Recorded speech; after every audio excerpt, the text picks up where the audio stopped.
Ang mga panaginip tungkol sa pagkakagat ng ahas ay maaaring magkaroon ng iba't ibang kahulugan depende sa konteksto at personal na interpretasyon. Narito ang ilang posibleng kahulugan batay sa mga natagpuan kong artikulo. 1. Babala o paalala. Ang panaginip na kinagat ng ahas ay maaaring maging isang babala o paalala na mayroong hindi pinapansin o hindi natutugunan na hindi pagkakasundo o hindi balanseng aspeto ng iyong buhay. Ito ay maaaring nagpapahiwatig na may mga stress o emosyonal na alalahanin na hindi mo pinapansin.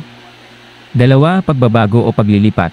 Ang pagkakaroon ng panaginip na kinagat ng ahas ay maaaring magpahiwatig ng pangangailangan ng pagbabago o paglilipat sa iyong buhay. Ito ay maaaring nagsasabi na kailangan mong harapin ang mga hamon o pagbabago na nagaganap sa iyong paligid. 3. Takot o pangamba. Ang ahas sa panaginip ay madalas na nauugnay sa takot o pangamba. Ito ay maaaring nagpapahiwatig na mayroong mga takot o insecurities na kailangan mong harapin at malampasan. Mahalaga rin na tandaan na ang mga interpretasyon na ito ay hindi eksaktong siyentipiko at maaaring magkaiba depende sa individual na karanasan at paniniwala. Kung nais mong malaman ang mas malalim na kahulugan ng iyong panaginip, maaaring makatulong ang pagkuha ng payo mula sa isang propesyonal na tagapayo sa panaginip o pag-aaral ng mga libro at artikulo tungkol sa interpretasyon ng mga panaginip. Pagkakaroon ng panaginip na kinagat ng ahas ay maaaring magkaroon ng iba't ibang kahulugan depende sa iyong personal na karanasan at konteksto ng iyong buhay. Upang mas maunawaan ang kahulugan nito sa iyong personal na buhay, maaaring magkaroon ng ilang mga katanungan na maaaring makatulong sa iyo. 1.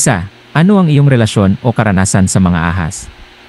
Ang iyong personal na karanasan o paniniwala tungkol sa mga ahas ay maaaring magdulot ng iba't ibang kahulugan sa iyong panaginip. Kung mayroon kang takot o negatibong pananaw sa mga ahas, maaaring magpahiwatig ito ng mga takot o pangamba sa iyong personal na buhay. 2. Ano ang mga pangyayari sa iyong buhay kamakailan? Ang mga pangyayari o kaganapan sa iyong personal na buhay, bago mo na panaginipan ang pagkakagat ng ahas, ay maaaring magbigay ng konteksto sa kahulugan nito.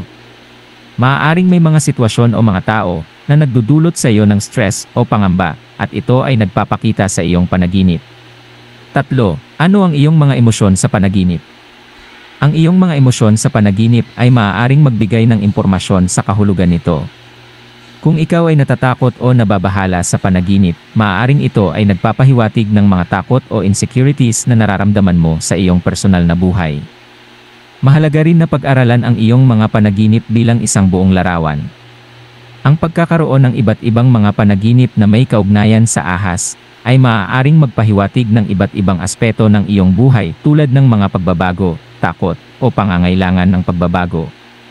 Ngunit tandaan na ang pag-interpret ng mga panaginip ay hindi eksaktong siyentipiko at maaaring magkaiba depende sa individual na karanasan at paniniwala. Kung nais mong malaman ang mas malalim na kahulugan ng iyong panaginip, maaaring makatulong ang pagkuha ng payo mula sa isang propesyonal na tagapayo sa panaginip o pag-aaral ng mga libro at artikulo tungkol sa interpretasyon ng mga panaginip.